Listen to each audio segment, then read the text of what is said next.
one more new session. Students, we have seen an introduction part of a cell. What is a cell? What are the various cell organelles in the previous session? In this moment, let me explain one more important cell organelle, that is the nucleus. What is a nucleus? My question is, everything is not visible under microscope, but some of the cell organelles required an electronic microscopes, right? If I take a nucleus, what is a nucleus? Nucleus is the master controller of the cell. Nucleus is the master control unit of the cell, which is a memory unit of the cell, memory processor of the cell. Now let us talk about a few points. The nucleus. If you see in the diagram, you can see carefully the nucleus, which is there at the middle of the cell. Each nucleus is round in shape, or spherical in shape, or oval in shape, right? So now the most prominent cell organelle in the cell is the nucleus. Unlike some mammals, their red blood cells do not contain the nucleus. So that's why. Other vertebrates, if suppose take camel RBC contains the true visible nucleus. But whereas remaining mammals and their RBC do not contain the visible nucleus under microscope. So what I am trying to say, the nucleus was one of the important prominent cell organelle. In some cases, in some cells, it is not visible through this microscope. So that's why. The nucleus as a prominent cell organelle which helps to determine the various functions, activities of the cell. There are two major scientists which are profounded the structure of nucleus for the first time, namely Frank Barr in 1804 and in more details in 1831 by Scottish botanist Robert Brown. Many of us don't know about Franz Barr. Franz Barr is a familiar scientist who is known for the discovery of nucleus in the living organisms. He identified the nucleus for the first time. Later on, its significance, its role in our cells, identified and explained by a Scottish botanist, namely Robert Brown. As we know, he was a very familiar scientist, right? Now, what is a nucleus? Master controller unit of the cell is the nucleus, right? Do all cells contain the nucleus? My question is, do all cells contain the nucleus? No. Only few cells.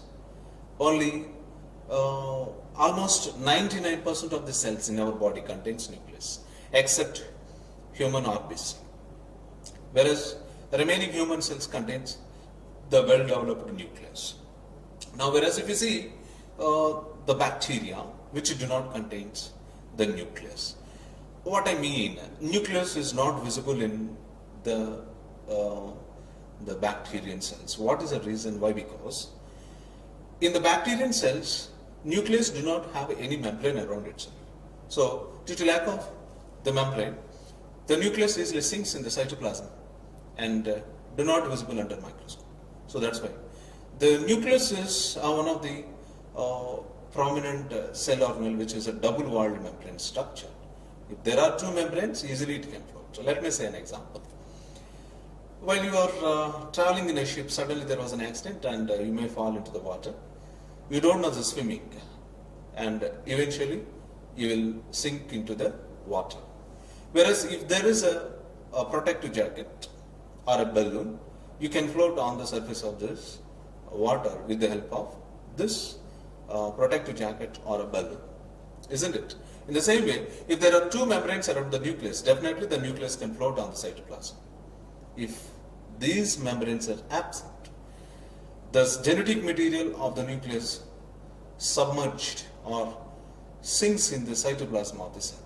So that's why nucleus and its membranes playing a key role to identify whether it is a prokaryotic organism or eukaryotic organism.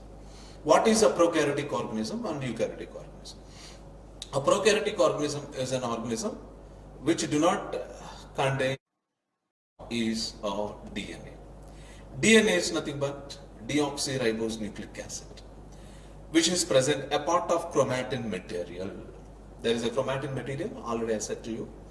This contains a structure called DNA. This DNA, which was formulated by the chromosomes, which we have discussed in the previous slide. Now, each nucleus which has a specific membrane. Some organisms, they are not having the membrane-bound nucleus, so that's why they are called as a prokaryotes. Some of them are having a membrane-bound nucleus, which are considered as a eukaryotes. Nucleic acids, which includes DNA and RNA. Deoxyribose nucleic acid, ribose nucleic acid, which are acids of the nucleus, a large biomolecules essential to all known forms of life.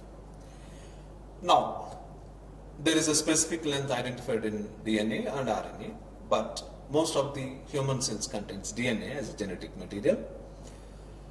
The term nucleic acid is the overall name for DNA and RNA, as I already said to you, which is composed of, DNA is composed of nucleotides and nucleosides, which are monomers made of three components, namely the 5-carbon sugar and a phosphate group and a nitrogen base.